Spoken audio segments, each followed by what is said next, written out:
Eating Soup Alone is a podcast hosted by me, Christopher Crumley, and co-hosted by Nicholas Johnson. We try our best to ramble incoherently about a handful of movies at least once a week.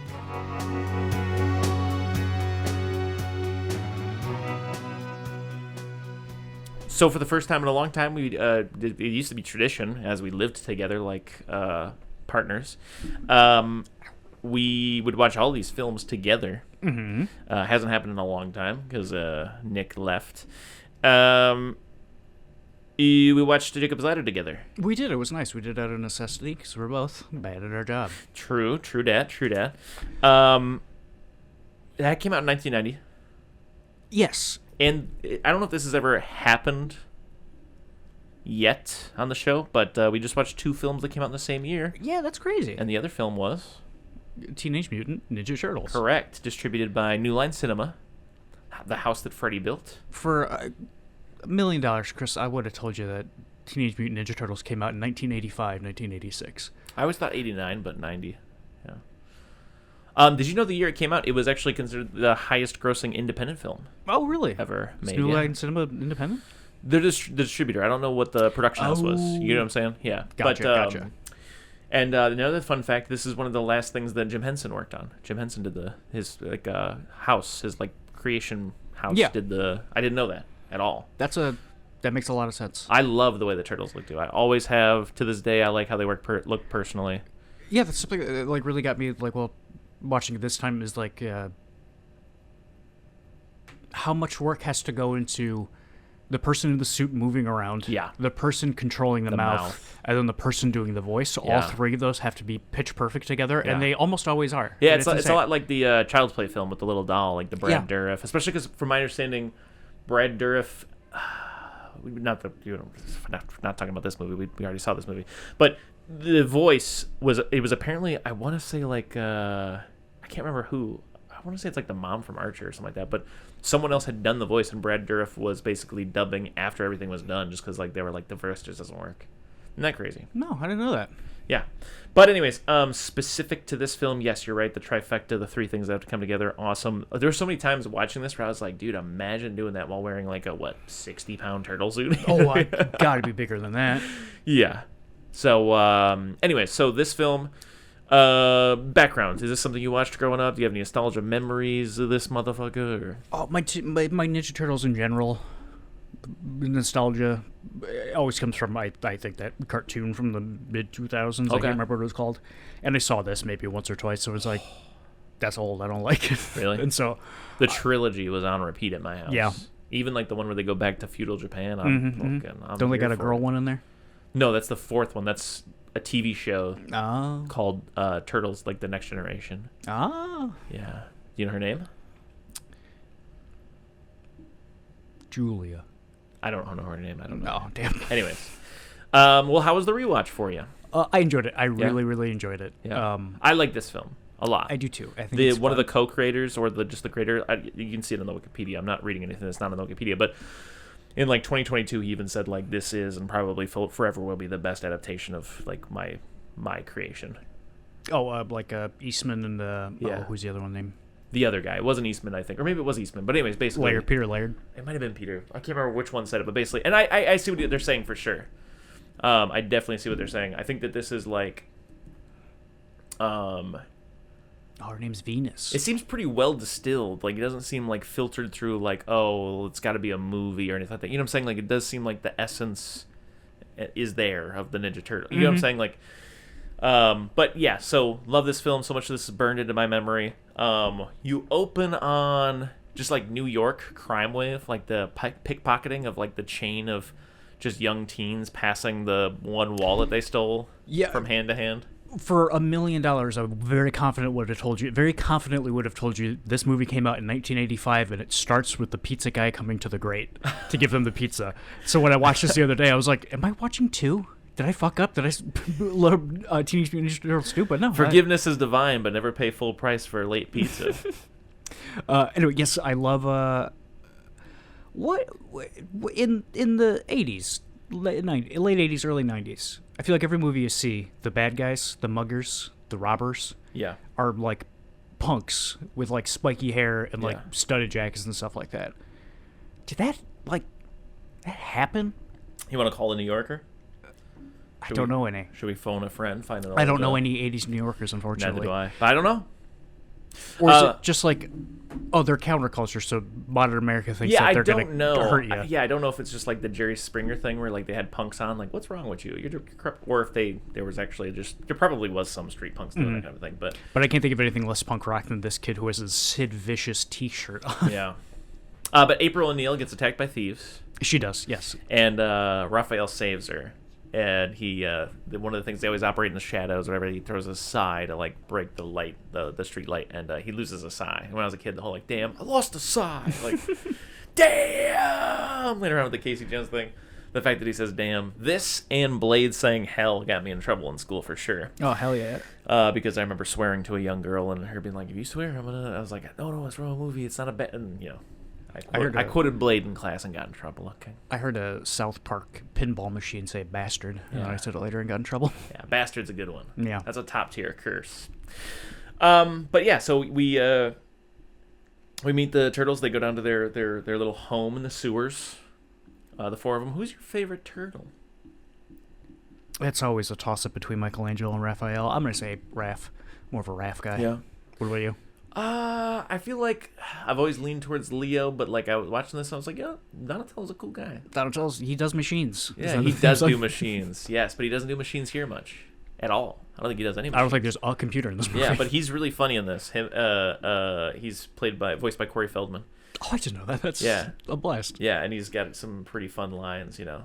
Like there's that one line. It's a little dated humor. It's dated humor, not gonna lie. But to Casey Jones, he's like, you're a claustrophobic. And he's like, what? I've never even looked at a guy. She's like, no, he means you're afraid of small spaces or whatever. But anyways, yeah, so Raph's here. They practice ninjutsu. Mm-hmm. Which I is don't real. believe is a real thing. Okay. Or is it a real thing? I think the Legos do it. Yeah, Ninjago. Ninjago. I don't know. I don't think ninjutsu's real. Raph needs to go blow off some steam, and a photo that we will include there's a photo floating around there of me. As a kid, my mom had these big old like red and blue trench coats, and I used to put them on as well as like a little Zorro mask, like a bucket hat, and I would basically cosplay Raph going to see Critters. Hell yeah. So yeah, he comes out of Critters and he goes, "Well, the hell did they come up with this stuff?" And he bumps into Casey Jones dishing out some vigilante justice, and then they have their little meet cute. Casey Jones should have been played by Brad Dourif. That's fun. I like that. Also, because of I bring this up because of their trench coat. Also Sure. famed for wearing the same trench coat and hat, The Thing. Yeah. I saw Fantastic Four the other day. Let's talk about it. You give it 2.5 stars on Letterboxd. Thumbs down, bad movie. Don't watch it. I won't be seeing it. So. It's not bad. It's like a mess. I was trying to explain it to my father earlier today because I said it feels like weird and kind of out of order. And he goes like a Pulp Fiction thing. And I was like, no, Pulp Fiction gives you like Sunday and then Friday and then Tuesday and then Saturday and then it ends on Wednesday. Yeah. The Fantastic Four goes like Sunday, Tuesday, Monday, Thursday, Wednesday, Friday, Saturday, and hopes you don't notice. Yeah. Like, I don't follow, but yeah.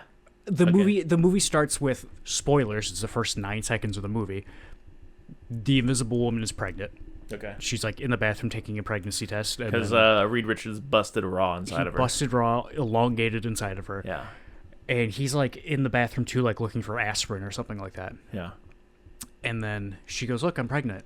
And then you cut to like an Ed Sullivan show where they show a montage of them. Also, they do that thing that new superhero movies are doing where they're like, no origin story, we're just picking up in the middle of them being them. Felt like it was a huge detriment to this movie because I was like, I don't know any of these people as it went on. Anyway, you see the Ed Sullivan show? They do all that. Then it cuts to the Thing and the fireman talking. Yeah. Making dinner or something like that. You're never late for Sunday dinner. Yeah. And I saw that commercial keeps playing on my YouTube. They're talking to the robot in the kitchen making dinner. And then it cuts to later that night, and the two of them are talking about how a Invisible Woman and Stretchy Man are late for dinner. And they show up, and they're like, "You're late." And she's like, "What?" And he goes, "You're late." And he goes, "Oh, sorry, I was looking for the aspirin." And then one of them goes, the Thing goes, "I can just tell you're pregnant." And they're like, "Oh, yeah, she's pregnant." She's like, "I just found out." I was like, okay, so this came after the first scene in the movie, But that was 25 minutes ago. Yeah. And it's not trying to, like... I was just baffled. What was your favorite part of the thing? My favorite part of the thing...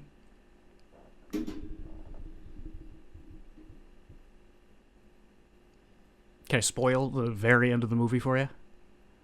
Ask our listeners. No, I'm kidding. Go ahead. Yeah. Spoilers. Skip forward 30 seconds if you don't want to hear the end of Great. Fantastic Four First Steps. The Invisible Woman dies. It's the Thing's baby. Oh, go ahead. She's dead. Yeah. And their magic baby, who is magic, he has superpowers. Yeah, I can bring her back to Mr. life. Fantastic, for some reason, puts his baby on his wife's dead body. Doesn't know the baby can do this. Baby brings her back to life, and she goes, "Oh, I'm back to life again." And 2 rows down, I hear my friend go, "She died, which means she pooped in her pants." So she has poop in her pants right now. That was my favorite part of the movie. That's good. Yeah. That's good. That's really good. Anyway, the Ninja Turtles.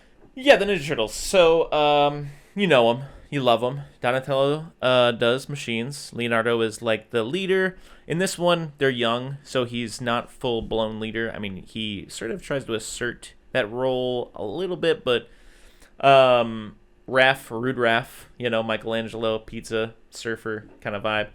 I wish this was a video podcast because I have other supplemental materials, which is that on my DVD copy of this film, they have a sewer crawl game where you try to let me see if I can find the screenshots for DVD this. game? Oh boy, I can't think of anything worse. Yeah. So let me dig into my bag here. And by bag, I mean my camera roll. That's a picture of Chucky from Cult of Chucky. It looks like shit. Forgot about that. Jojo Siwa was just in town. God, look at all these photos. How was she? Oh, fantastic. Oh, yeah, it says, "Cowabunga, dude. The turtles are hungry after all. They are teenagers and still growing. Back at the lair, there's leftover pizza waiting. And what do these adolescents love more than crime fighting? Pizza, dude. Help the turtles find their way through the maze of sewers. Use the arrow buttons on your DVD remote to navigate back to their lair." And, sorry, dear listener, but I'm going to just show you what this looks like. And you just kind of arrow up and arrow down, and sometimes you go to a new part of it, and there's a rat, or a spider, or sometimes they'll be like, "Uh-oh, dude, you bumped into the Foot Clan. Better luck next time." Or you do actually find the pizza back at the... I think in this video that I took, yeah, right here. So this is what happens when you find the pizza.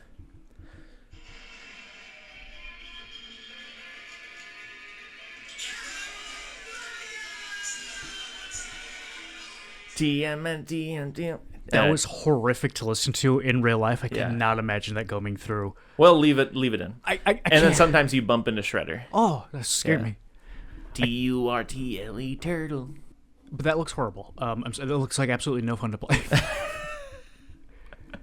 Anyways, so it says here Charles Pennington, April's boss, has the delinquent son Danny. He falls in with the Foot Clan. The Foot Clan are just a bunch of 13-year-olds. They're just living gummo life. They're just kids. This is Harmony Korine's kids. Exactly. They're living that life. I love watching them go to that van, and in the back of the van is just ninjas come out to get all this stuff. Yeah. Shredder is the leader of the Foot, and there's this whole thing where Splinter was a rat, Shredder's rival's rat. Shredder killed the rival over a girl, but Splinter scratched Shredder's face, and now the rat is in New York, and the rat fell into the sewer, and then him and the turtles goo, and he's their dad, etc., etc. That's my favorite part of this movie is when the baby turtles all go cowabunga. It's great. I like that. I like the little stop motion stuff. I love him shadowing his master. All good stuff. Splinter, I made a funny. The rat, he looks cool. He's fun. I wish I would have wrote down some of my favorite jokes. I did laugh sometimes during this film for sure. They take April home. They bond. They have pizza. And they do little, impressions and stuff. You dirty rat. And then the Raph and Leo fight, right? And Raph leaves. And I believe so. Getting attacked by a Foot Clan, and then the Foot Clan spill into April's, and then motherfucking the Foot Clan in the fight, it just turns into a big old fire. They burn down April's antique store / apartment, and they go to the old country house with Casey Jones is there, and there's looks like it's from the Grapes of Wrath or whatever they're working on. They do that thing where they sit out by the fire and they see Splinter because they meditate, and he's like, "You are all my sons, and I'm proud of each of you," and they all cry together. It's a great movie. It's a good movie. I like this movie. They're all wet too all the time. It makes me uncomfortable. I lost a sigh. Which it makes sense because it's raining all the time. But, yeah. Also, there's a bit where I think they're at her house. Oh, Splinter. Also, I should mention, he's been kidnapped. So they're at their lowest. They've been defeated by the Foot Clan. They've retreated to the country, and their dad is kidnapped. I mean, shit couldn't get worse. But you were going to say. When they're at her house? Yes. I think she's on TV talking or whatever. Doghouse for a second. I was just like, what a babe. And then Michelangelo is watching the TV and goes, what a babe. I was like, oh, I'm so Michelangelo. That's so Michelangelo of me. That's good. Yeah. I think I'm in love. I also like Casey Jones getting the note from the boss on the answering machine, like that she's fired. And she's like, I gotta call my boss. I'm at the country house. And he's like, oh yeah, about that. You got fired. Turtles fight off the Foot with Casey, escape in her little like turtle van. Danny goes to visit Splinter. Splinter just kind of gives him unadulterated dad love. He just dad loves Danny into basically giving up the Foot Clan and going back to his real dad.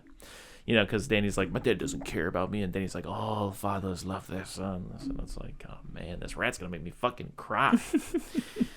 I like Casey and Casey Jones and Raph, as little buddies and stuff. And I also like Casey hanging out with Donatello. I like that he gets the chance to bond with a couple of the turtles. Honestly, probably my biggest sadness about the second one is that he doesn't show up in the second one, I don't believe. Oh, no, that's a bummer. Yeah, because I think, I know you said Brad Dourif, but like I really feel like they pretty much nailed the casting here. Like, I like the guy who plays, Casey is, good. Splinter astrally projects, as we mentioned. Then Casey, he's sleeping out in the car because he's claustrophobic, and he sees Danny sneaking off to the Foot Lair. He follows them. They, free Splinter or whatever, right? Yada, yada, yada. Realize the turtles have returned. He orders them to be killed. The turtles go back to their little lair. Oh, whoa, I'm looking at this right now. I didn't realize this kid had 2 Sid Vicious shirts. That's crazy. Yeah, he's a big fan. But yeah, they beat up the Foot. Eventually, they end up on top of a damn New York City building fighting the Shredder, but they're not strong enough. And then Splinter, outsmarts him and throws him in the back of a trash compactor garbage truck thing, and he gets trash garbage truck compactored. But also, he's back in the second one, so how do you survive that shit? He turns him into Super Shredder. Super Shredder, yeah. And I'm pretty sure Kevin Nash plays him in that film. Hell yeah. And also, Vanilla Ice has a song, go ninja, go ninja, go ninja, go ninja. Who could forget? Yes, who could forget? Classic times. So that's a big overview. Anything that stands out to you specifically? Could absolutely be nostalgia, but I love the way this movie looks. Yeah. It looks almost like a 90s Nickelodeon show about kids solving mysteries. Yeah. But it's just a little bit better than I think that. it also has a little bit of that late night fuzzy glow that Superman has. The like Superman a haze from to it, 1978. Yeah, it's got this hazy, dreamy, just nostalgic warmth. Very cozy film. Super cozy film. And yeah, it's got to be... I don't know what I'm trying to say here. I'm talking out of my ass a little bit, but I feel like it would be really hard to make these turtles look like they fit into any scene. Yeah. Without being entirely goofy and out of place. But I feel like just the color grading and even this house that they're in right here. Yeah. They look good in it, and then they're out in the forest. They're green. It matches, but the walls inside of that house match their shells, so they kind of. I think the colors pop too. I think there's some really nice use of color here, like the headbands, for example. But also in the very beginning, it's kind of raining. April's wearing her purple, or not purple, her yellow a rain slicker. Yes, the colors pop. That's good. I like when a movie has some nice, vibrant colors. I'm not a very muted guy. I like the in-your-face, loud look. And God, it feels like such a childish thing that you would grow out of, but I don't know a man in the world who doesn't think Casey Jones is the coolest thing that's ever existed. But these turtles are charming. I love when they come home to the leftover pizza that's growing mold and stuff. They're like, unless you like penicillin in your pizza, and then they do the brr, brr, brr, as they send it down the river and stuff. It's good. Michelangelo and the Foot guy going back to back in a nunchuck competition. Who's the better chucker?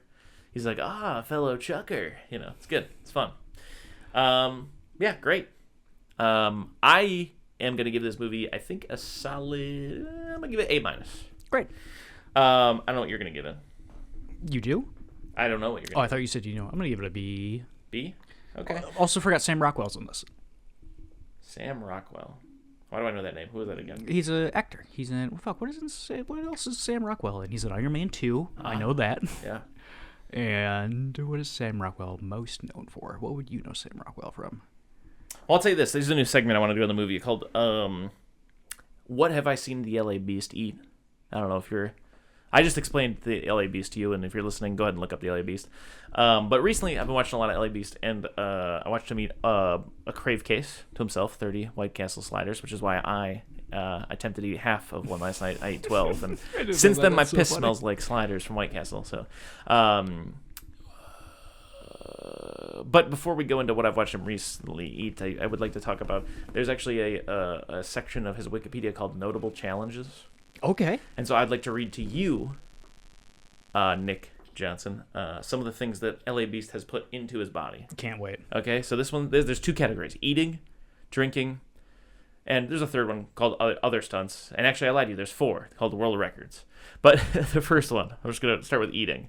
2 cacti, the entire menu of burgers from the Burger King menu while wearing a shock collar, a 5-pound bag of Haribo sugarless gummy bears, 2 jars of Vegemite, an entire watermelon including the rind, 21 dimes covered in olive oil, a 72-ounce steak meal in less than an hour, a cluster of bananas and 2 liters of Sprite, an entire pineapple, 2 wooden pencils, 27 ghost peppers, 110 McDonald's chicken McNuggets, 5 light bulbs in under 10 minutes, 60 Reese's peanut butter cups, and a cup full of sand.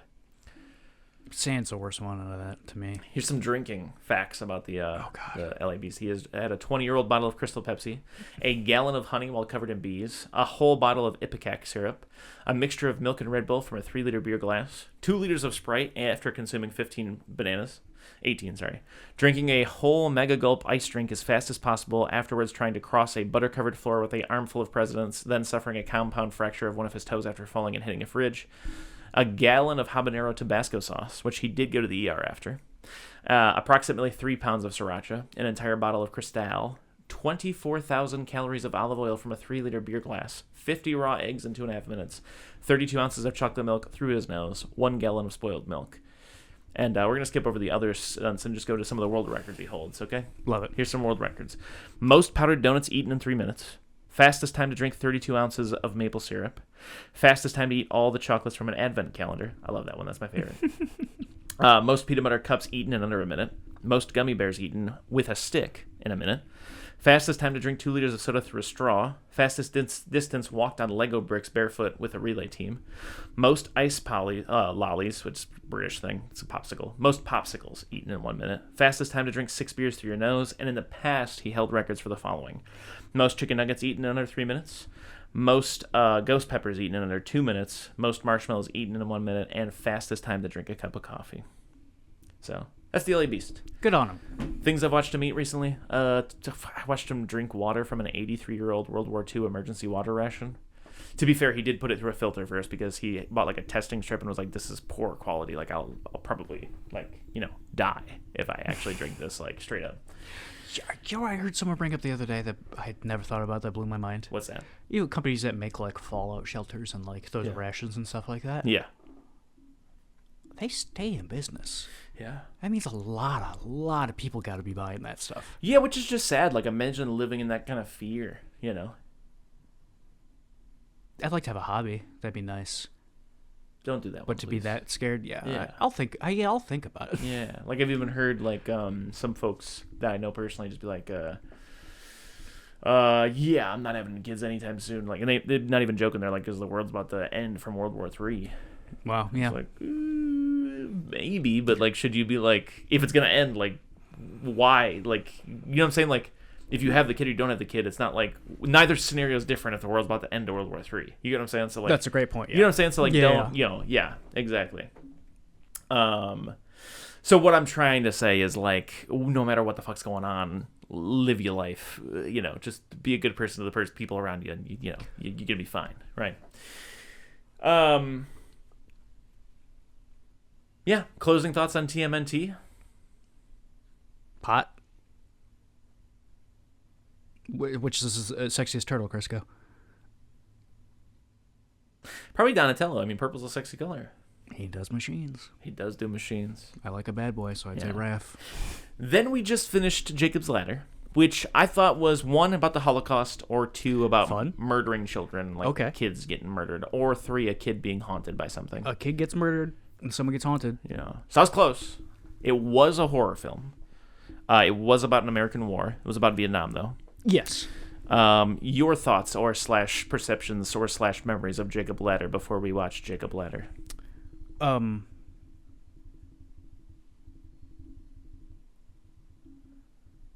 apologize.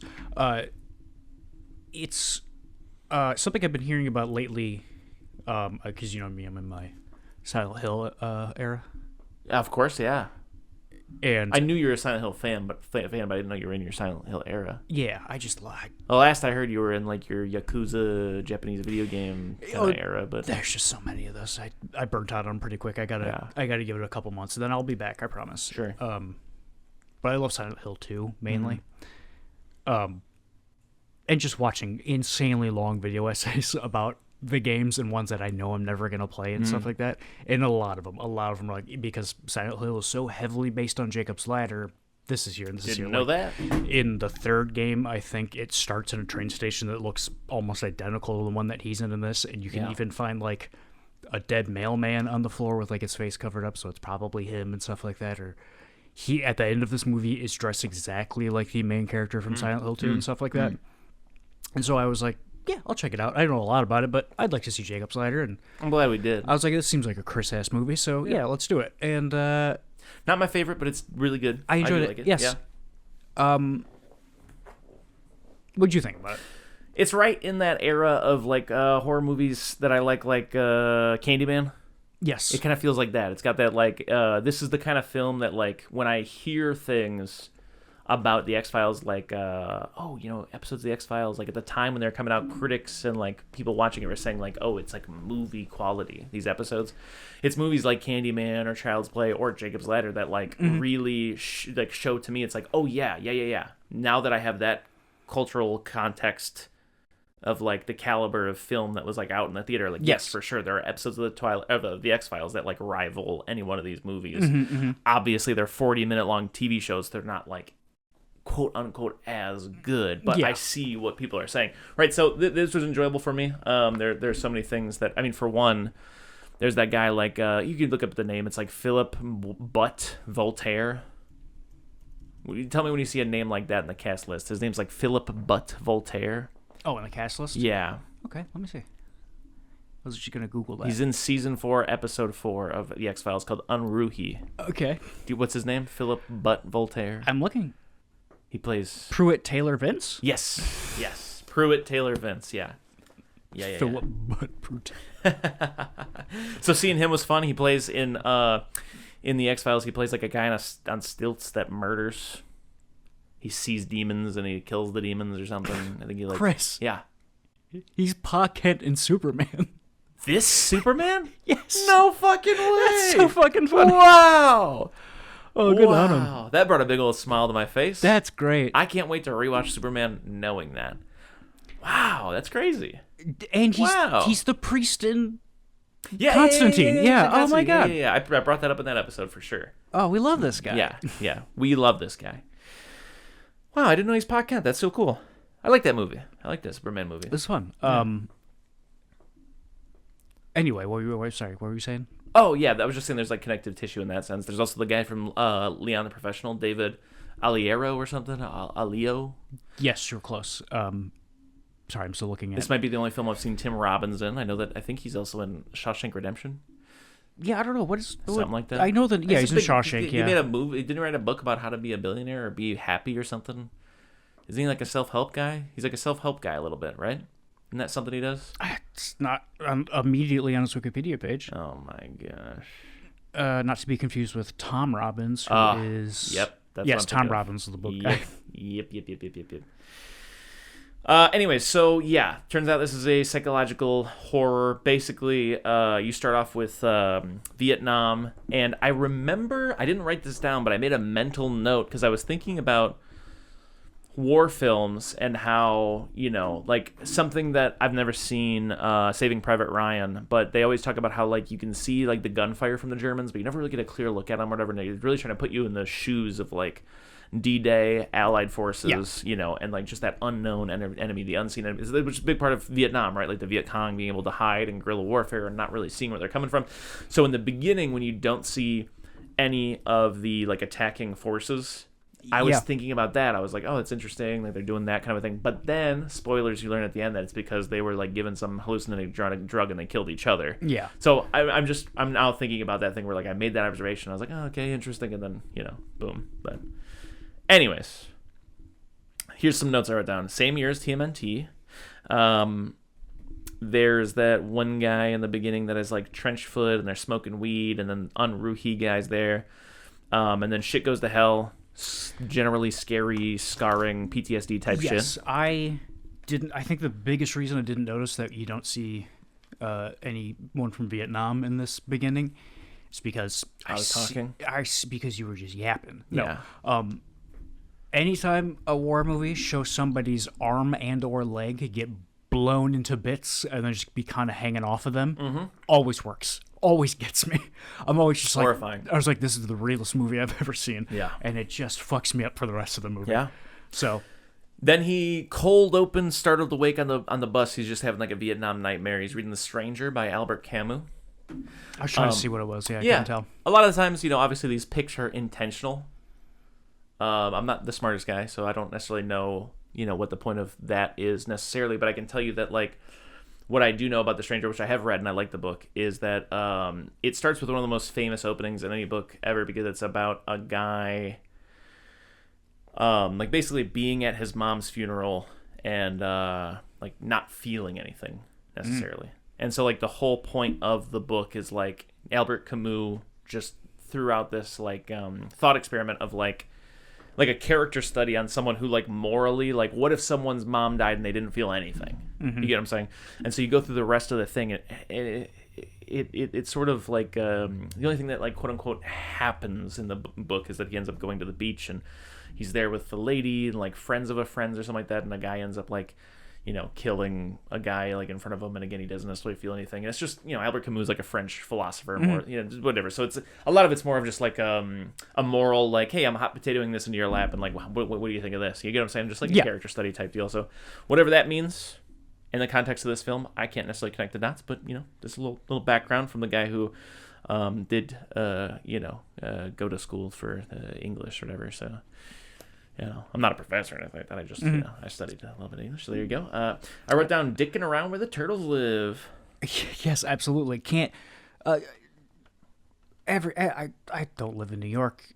Neither do I. Never have, never will. Never been to the subway. Don't say never, man. Can't imagine getting down on those tracks. No. Ever thinking that that's a sick idea to do. Yeah. I would go up top and then go across the street and then go down. I know that the reason why he did it was because the gate was locked. So wait. he can't. Just wait for someone. Wait for another train. Guess what? The train, isn't it? No. I thought it was like one of those things where you could get off the other side, but probably not. I would just hop the train. Yeah, I would get on the train, let it take me somewhere else, and I'm not getting down on the tracks. But in my opinion, that teeters into like the nitpicking of like, picking apart a story of like, oh, this character made a bad decision. So it's not like a negative on the movie, but I get your thing. Exactly. It's just like, I would not do that. No. I will nitpick this though. He gets down on those tracks, and I've never seen anybody who is about to be less hit by a train than him. And he stands there for so long and goes back and forth and back and forth. And it was so fucking funny. Yeah. When the train passes, he sees like a weird face for the first time in the back, and it like waves to him. He goes back to where he stays, and he's got this like girlfriend named Jessie, and you piece together that he's like he was a married guy, and they're broken up now, and someone drops off like pictures of his family, and he had a couple of kids. One of them died before the war. It's at this time that I'd like to say this. I know I mentioned it a moment ago, but it does have that very slow, deliberate, like Candyman-like kind of feel, where it feels novel-like. You get what I'm saying? Where like if you told me like this was Yes. an adaptation of like a Stephen King I was gonna say or the like same thing, a yeah, it's or just like like a a book. Hellbound Heart, like I would get it. Reminds me a bit of Slaughterhouse 5 also. Kurt yeah, I Vonnegut, can see that. the unstuck in time thing where it just kind of like keeps like one scene is this, and then next thing you know he's laying in bed with his ex-wife, and then the next thing you know he's in Vietnam, which is Maybe that's what Fantastic Four was doing. maybe it was maybe they were going for a Slaughterhouse 5 thing. Vonnegut's in right now. He's hot. He's what's new. He's now. Yeah, he's wow.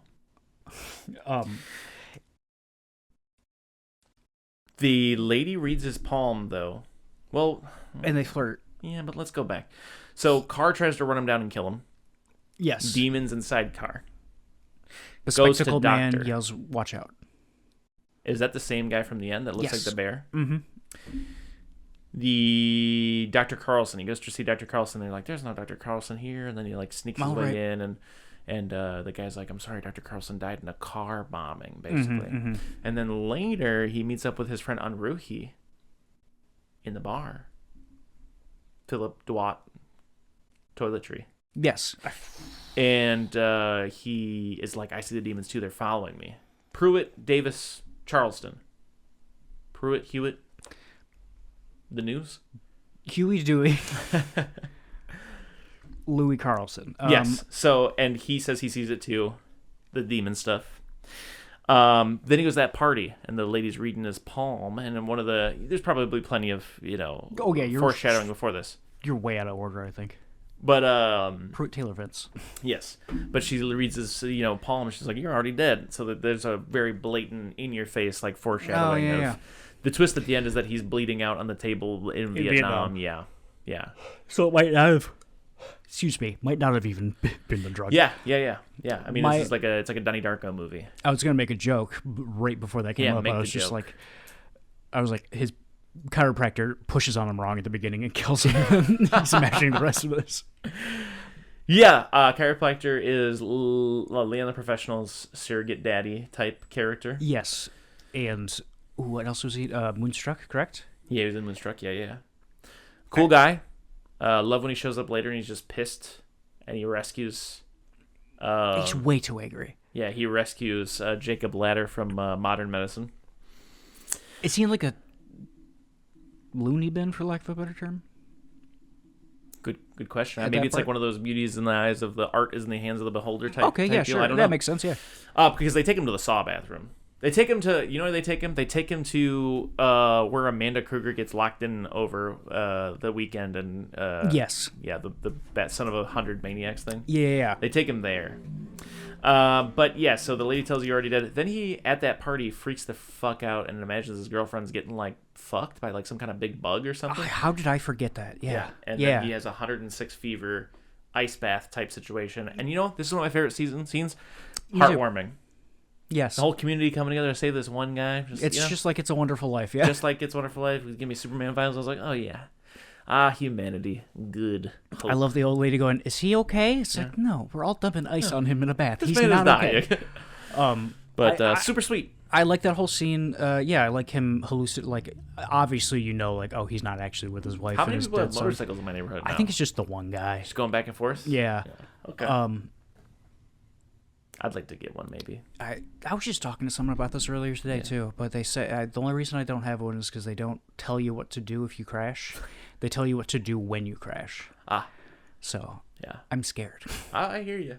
but I'd love just an old Yamaha. What about this though? You never drive it in the city. You only ever drive it on like dirt roads, like you're living in the beginning of the Star Trek adaptation that happened in 2007 from J.J. Abrams. I can make that work, yeah. Yeah, I feel like if it's just you on a dirt road tearing it up, Or I'll get a sidecar. stabilize. Yeah, Me and Zeta saw like a full blown legit sidecar driving down love it. the road the other day. I don't know if I've ever seen one in real life. That's a Yeah. great point. Unruhi sees it too. Unruhi car explode. Yeah, and this movie's so tough to talk about, especially since we just saw it, and I have no real thoughts about ooh, what does it all mean if he's already dead at the end. But I was just gonna say, the car exploded and go nowhere. But then I guess it could have been the government. But also, I think none of this happened. But also none of it probably happened. Yeah. I would say one of the things that's interesting about this is that, like, if we go back to the Unruhi scene where it's just two guys talking about how they see demons and stuff like that, and everybody in the bar is reacting to him yelling and stuff, it to me, it's like almost like a metaphor for, like, everybody coming home from Vietnam with PTSD and being loud in a public place. Like, and so in that way, like, I'm reminded of, like, there was a lot of discourse that I just got turned on to, I was not aware of, around, like, 1920s horror films like Phantom of the Opera and the scarring of the face that's covered with, like, that, half white mask thing. Yeah. And how much of the horror from the 20s comes from those men who were disfigured in World War I coming home. Those big plastic faces they had. Yeah, and like responding to, like, just seeing, like, real life horrors on the street. In a sense. You get what I'm saying? Yeah, I've never thought about that. You just see a guy who looks like that, and you're like, what the fuck? Yeah. Wow. So same thing. Like, this is Jacob's Ladder. Is like, there's so much media from, obviously, even the 70s, 80s, but even the 90s that still has to do with, like, Vietnam and, like, the traumas of Vietnam, PTSD, et cetera, et cetera. So, yeah, you're right. Not fully formed thoughts necessarily, but it is definitely, like, you're getting it raw from us. And I will say the movie feels kind of raw. Like, when you're watching it, it's like, oof, yeah, this is tough to, it's tough to skirt down. Not gonna lie, it's not like the worst thing I've ever seen in terms of, like, like, oh god, like, like, what's that one movie with Jared Leto in it? Suicide Squad. The other one. Tron. He was in a movie called Urban Legends, and I think there's a famous interview out there where he just, like, plays dumb the whole time. Like, interviewers like, oh, you were in this movie called Urban Legends. Like, I've never heard of that.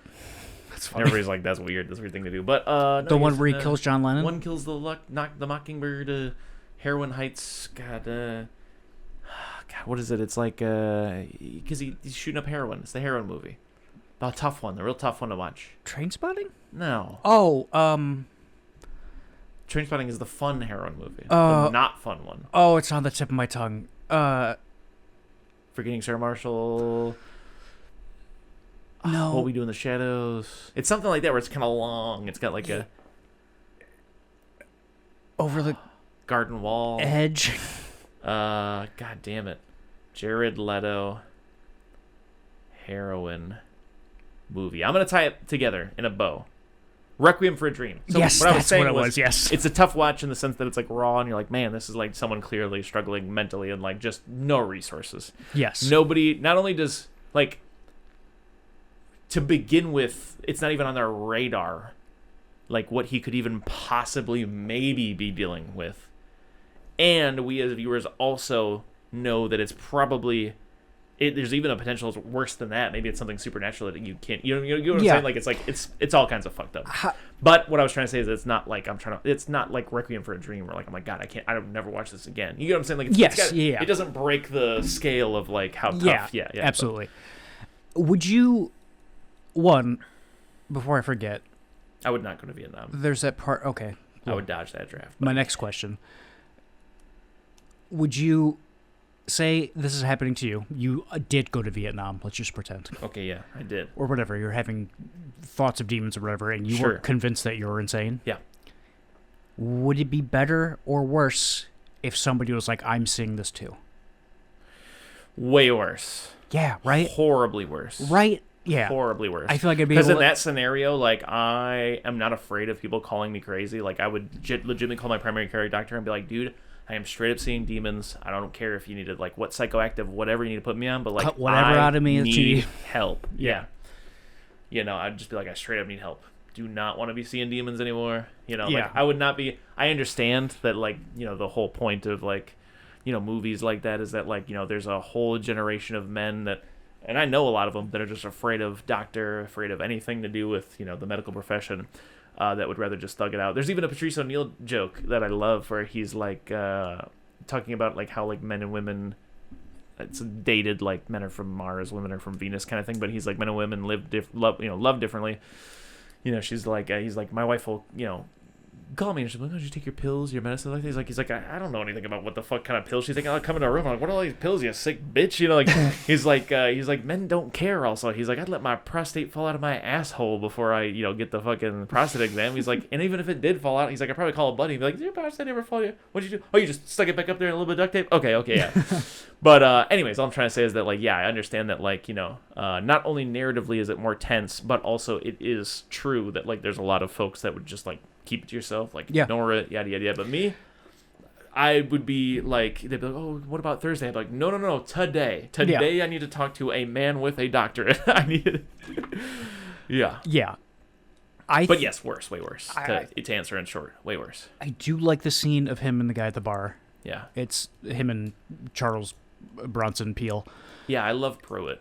But Nash. Hard man. For some reason, it was way more effective when they're at his funeral and he starts saying something about it, and Vig Rhames just goes, and what did it look like? And then you see his hands are shaking. I'm like, ooh, that's really good. Like, great they're all voice, saying yeah. Also, shout out Vig Rhames, love him. Great actor, yes. Oh, Ving Rhames. Yeah, he drops his beer at the little wake. And it's also, a Budweiser King of Beers. Jezebel. Yes. She also voices Mirage in The Incredibles. That's where you know her from, yeah. Yeah, the whole time I kept hearing her voice and be like, why do I know this? Costanza's a lawyer in this movie for 90 seconds. I don't know how he's, like, one of the top credited actors in this. He's in this movie for, I want to say, like, a minute and a half. He's also in a movie called The Burning, I believe, which is, if I'm thinking of the correct title, it's The Weinsteins, the movie that basically, like, made their career. So, and guess what? They were rapey even on that set, so. Oh, well. Also, our man Eric LaSalle is in this too. If you remember him from, what was that movie? The Robin Williams pictures. 1 Hour Photo. 1 Hour Photo. He was the detective in that. I just like him, Eric LaSalle. I don't think he even talks in this movie, but I like him. Oh no, that's right. He calls him on the phone. But anything else stand out in terms of your notes? Louis Black is in this for a frame. He's his doctor. That's true, yeah. At the end, the guy with glasses comes up and he's like, it's chemical warfare, man. You guys were fighting yourselves. And then it ends with him dying on a, like, little, operating table. And so many of these, like... I love when he's talking to him, though, in that, like, little alleyway or whatever. And you just every now and then hear a helicopter over them. It's like, that's a really nice touch. I really like that. Yeah. I hear you. So, Jacob's Ladder, overall, I feel it in, like, the 75% range. I'm going to give it, like, maybe a little bit more than that. I'm going to say, like, I'm going to say this is a nice B- movie. I would say, if I could just run through the last few notes I have. Yeah, for sure. Did we mention the Culkster? We did not. Culkster's here. Dead son is Macaulay Culkin. Okay. At one point, his girlfriend, he's looking at the picture of his dead son, and his girlfriend says to him, like, wants to get rid of it, and she's like, I don't like things that make you cry, or I don't like when you cry, or something like that. Yeah. And it's like, she throws the photos in the incinerator. He went to Vietnam and has a dead son. I don't know if you're going to meet anyone else in your life that cries more than him. Yeah, this is a man who cries. But all the demons and shit, all the especially that guy with the twitchy head or whatever. Yeah, they do the twitchy head a lot. Yeah. Is this like this is like the earliest I can imagine anything like that. Yeah. Like, it absolutely gets oversaturated these in the days, 2000s. for sure, yeah. But I was thinking that too. I was thinking, like, oh, this is pretty early for... Yeah, that would have gone... In 1990, that would have probably gone crazy. Yeah. But I've seen it a little too much. Yeah. And it's all very Silent Hill. And I love... This might be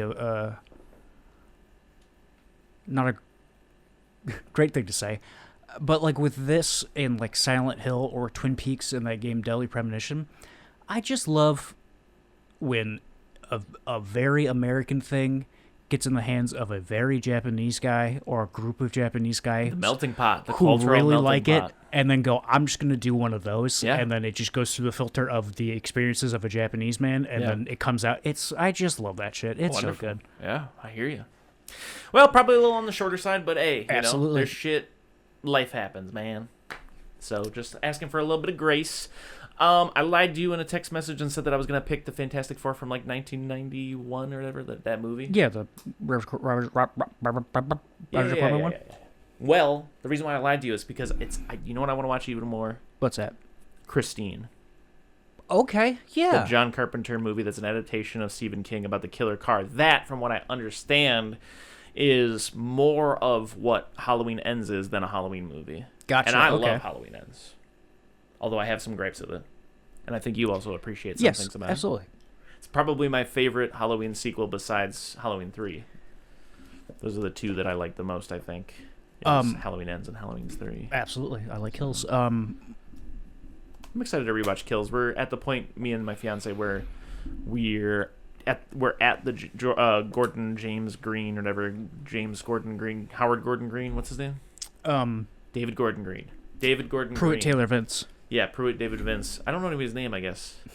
But if you got 3, to be fair, you can't have 3. Yeah, you can't expect someone to remember 3. Yeah. We could, honestly, if you can grab 1, baller. But yeah, 2, have 2. But anyways, what I was gonna say is, do you know what is it? Michael Keaton's OG name is Michael Douglas. Yeah, isn't that funny? That's funny. Did you send that to me? No, I don't think so. But anyways, yeah, we're at the cusp of that David Gordon Green trilogy. We haven't started it, but we have finally finished all of the bad. She watched both Rob Zombie films, which are probably some of the worst movies I've ever seen, besides any Saw film. Did 2 not catch you like it did last time? No, were we wrong? It's not good. Oh, no, I'm afraid of that. It's not good. I'll never watch it again. Good. I get to live in my head that way. Yes, let it be pure in your head. Yes, for sure. Anyways, so I would like to pick Christine. Okay. I get 2 options for you then. Okay. Fantastic Four 2005, or you ever seen Monkey Bone? I know you love Monkey Bone. I don't love Monkey Bone. I've never seen saw it a lot as a kid, and I don't really remember it. I remember it being kind of like it fucked me up a little bit as a kid, but also it's probably bad. Yeah, that's a tough one. You want to flip a coin? No, I want you to pick. Oh, fuck, I can't because it's like I see. Oh, God. You want to do 3 movies? Oh, God. I wonder if I have the time is the problem. That's one of the things I think it's so funny. They rip James Ralph of Cinemassacre apart for just saying, like, I don't have the time. It's a funny meme. God. Monkey Bone. I want to say Monkey Bone, but I don't want to leave Fantastic Four hanging. Because Chris Evans is in that. He plays Human Torch. Absolutely. When I was a kid, I watched the dickens out of that thing. And The Shield is the Thing. And I liked the thing as a kid. I like him as an adult. Let's watch that Fantastic Four film. Okay. I will say that's another complaint about the new one. He's the Bear's brother or whatever. The other guy from The Bear. I fell off with The Bear. Yeah, but you watched it. I did. The guy who's taller than him and is like... John Barenthal? Is it his cousin, maybe? No, he's like a main character. You know what I'm talking about? It's like cousin. Yeah, they call him cousin all the time. For sure. He plays the Thing. Oh, cool. And he... That's cool. Is a very, like... He's kind of low-key. Like, he's very, like, a naturalistic kind of guy. Yeah. That does not work for the Thing, I believe. Okay, heard. Yeah, I fell off a bit. It's my understanding that, like, this, like, 3rd, 4th season that just happened or whatever, like, the 4th or 5th just came out. It was basically, from what I've heard, a thing where, like, the studio made them split it into 2 seasons. They were just like... So the last one that I watched... It was just boring. Like, most of it was filler because it was one of those things where, like, I don't blame them. I'm not mad about it, but, like, they were told basically to, like, split a season into 2. So they had to sucks, yeah. They just had to jerk a bunch of stuff out of their dick. So, like, so much of that is, like, a bunch of, like, episodes where it's, like, the bear comes in and he's like, I quit smoking. And they're like, did you ever apologize to that girl you yelled at or your cousin who you yelled at in the cliffhanger of the last season? And he's like, I don't want to talk about that yet. And then he leaves, and it's just Maddie Matheson being like, I'm getting haunted. This guy's haunting me. I want him to stop haunting me. And then John Cena shows up and is like, hey, I'm actually the other cousin that you guys never see. I'm here now. And yeah, you're getting haunted, buddy. You know what I'm saying? That's like, and then the next episode is like, the bear shows up and he's like, still trying to quit smoking. And everybody's like, did you talk to your ex-girlfriend or your cousin? He's like, I gotta go. And then, it's a whole episode that follows. This is good. I enjoy this, but it like follows the Odd Future guy to like Switzerland while he learns how to like make pastries or whatever. And that was good. It's cool. A lot of the stuff in the most recent season that I've seen is like homage to food, like just like plating and like delicate filmmaking. That's nice. But you watch like 8 episodes of it and you're just like, and then what? Any story or just no story? We just doing no story? Or it's like... Anyways, and I also saw a tweet at one point where someone was like, Jeremy Allen White spent like 11 years or whatever it is, like playing a guy from like New Jersey or whatever, or Chicago. Sorry, Chicago. That that kind of has a little bit of a temper and doesn't know how to handle all of his family like trauma. And then now he spent the last 5 or 6 playing a guy from Chicago that has a bunch of family drama and doesn't know how to handle his emotions. So how much longer until Jeremy Allen White stops playing a guy from Chicago? Like, you know what I'm saying? Yeah. Where the Iron Claw boys from? Texas. They're Texas boys. It would be funny if they were from Chicago. It would have been pretty funny, yeah. But I don't hate the Bear or anything like that. I'm not like trying to like take a dookie dump on it. It's just I didn't even finish the last season because I was just like, I don't. It doesn't have the same like, and whatever. But it didn't have the same like urgency that the first 2 had. Where it's like, you're just like tense the whole time. You're like, dude, I gotta watch the next one. What happens? Like, again, by the time I got to like the 6th or 7th episode, I was like, nothing's gonna happen next time. I know nothing's gonna happen next time. Nothing has happened in 8 hours of my life. Yeah, no. Anyways, but it's not bad. Okay. I feel like it just got stretched a little too far, stretched a little too thin. Yeah, like Mr. Fantastic. In 2005. Spoilers. In 2025, Galactus picks him up and just goes. It's very funny. It's very funny. What have I seen lately? I don't know. I just watched the motherfucking Carrie versus Jason 1. Oh, that's right. We've already talked about it on the show, but the New Beginning or whatever it is. I always forget that one exists. New Blood. Yeah. It's just so boring, which is so sad because I think his name is John Carl Buechler. The guy who directed it is a special effects guy who we just watched Zeta and I Reanimator. We went and saw Reanimator in the theater. Fun. He directed that. And like the whole time I was watching, I was like, okay, this time I'm gonna try to watch it through the lens of like, what if the guy who directed Reanimator was like trying to make a Jason movie? And like there were some times where I was like, I like it, but I think the main thing just comes down to that main telekinetic girl Tina and then her love interest. They just like both don't have enough like charisma or chemistry together to like carry the movie. It's just so boring. I don't like anybody in the movie is the big thing. It's boring. But anyways, I think that might be that, Mattress Man. Okay, sounds good. You agree to those terms? I do. And conditions? Absolutely. Well, then that's that, Mattress Man.